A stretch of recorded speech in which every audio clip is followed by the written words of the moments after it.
Well, the first time I met him was at a safe house in Dublin, and he struck me right away as being open, straightforward, and I thought that this is the kind of person who can talk to both sides.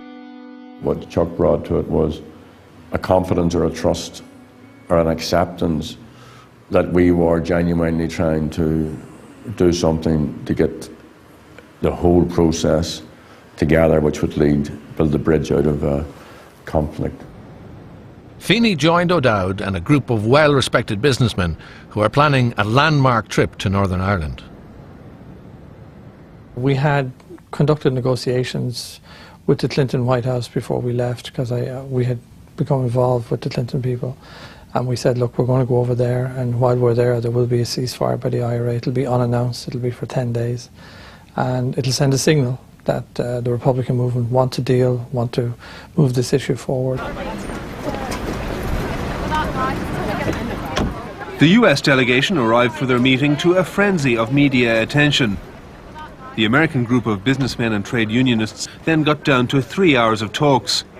He had a very incisive sense of people, and I could see how he was remarkably successful in business. And he was a great man to kind of size up a situation. As he was in his financial business, as he was in trying to make sure things were done a fair deal, he was as sharp as any razor.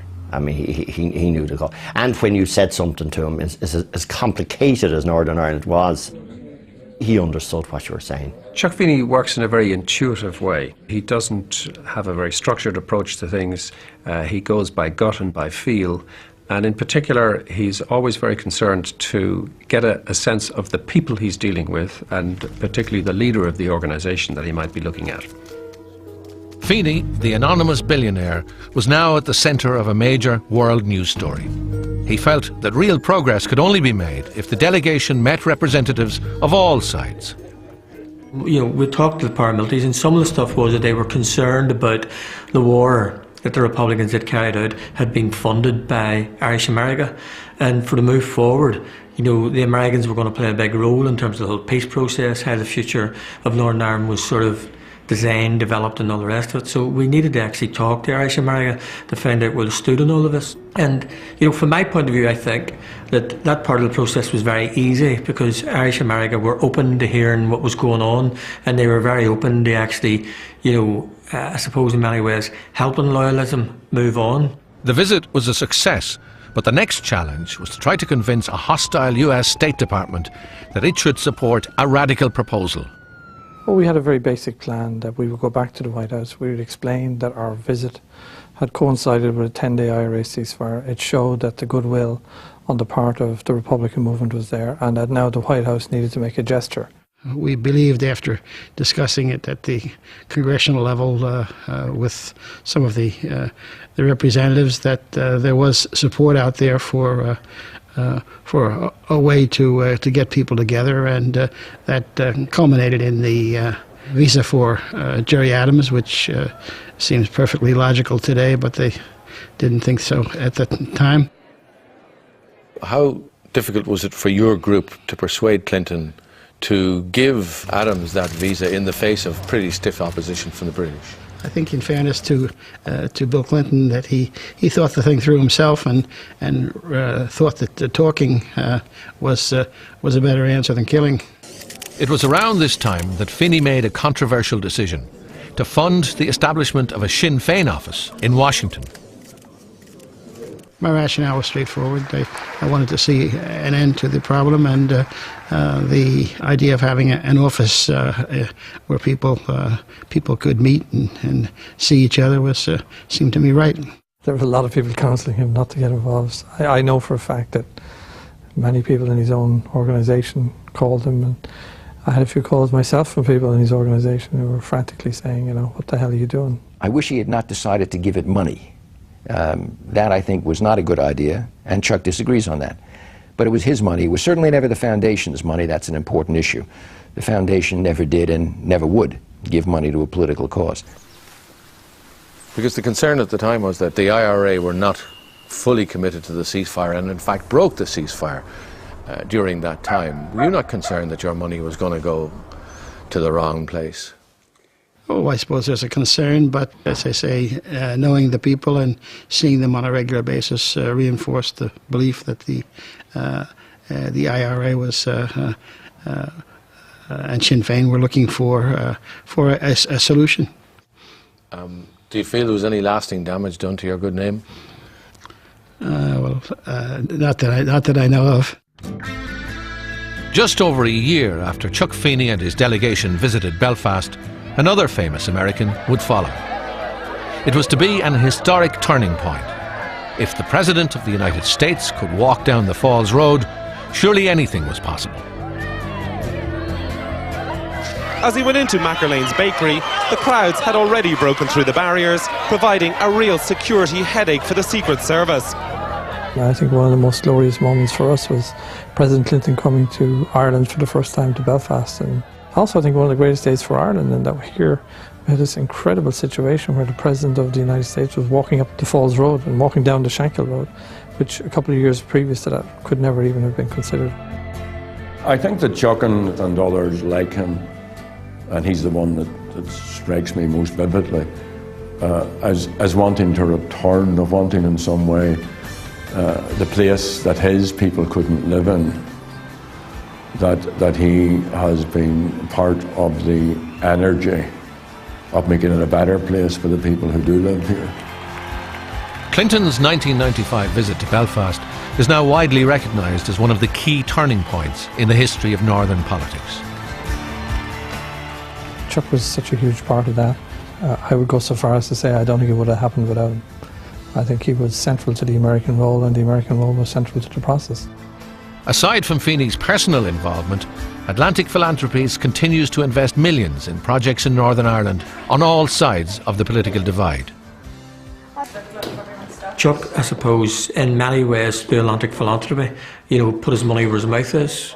And he put money in the struggling loyalist communities, and he hasn't asked, are you a Republican, are you a loyalist, are you a Jew, are you a Muslim? He hasn't asked that. What he has done is it says, these people they need a leg up, and I've got money that can help do that, and that's what he's done.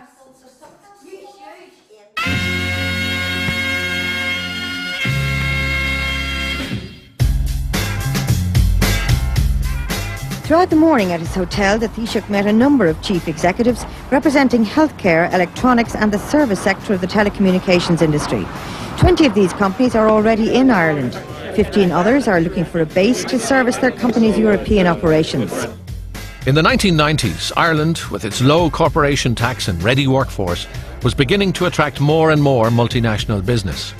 What the country didn't have was the educational infrastructure required to sustain the economic upturn. Ireland ranked very poorly in the international tables in terms of expenditure on research and development. And here we were presenting ourselves as a future major knowledge economy, and we weren't spending money on the knowledge.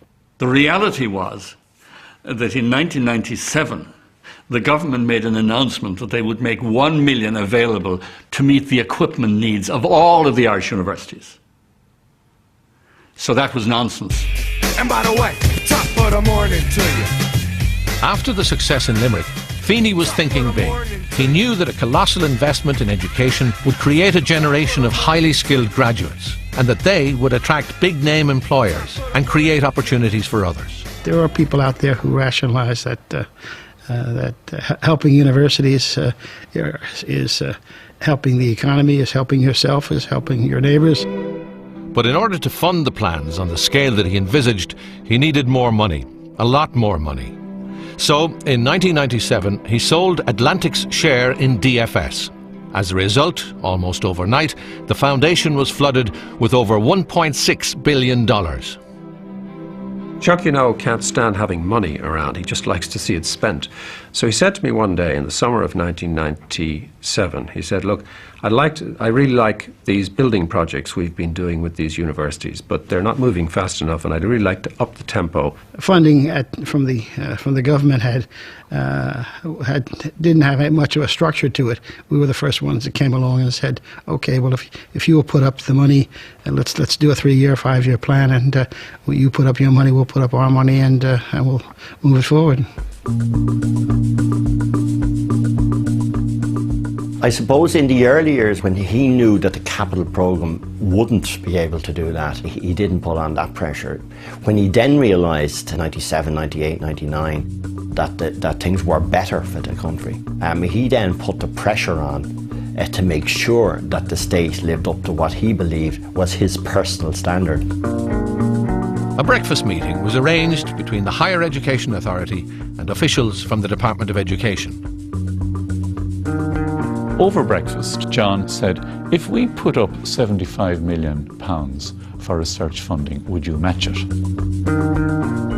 We'll put £75 million on the table, but you've got to come up with a matching £75 million. And they kind of almost fell off their chairs. There was a moment's hesitation, so I said, I think we could write a paper on how we might spend this. Atlantic's revolutionary funding plan was presented to the Department of Finance.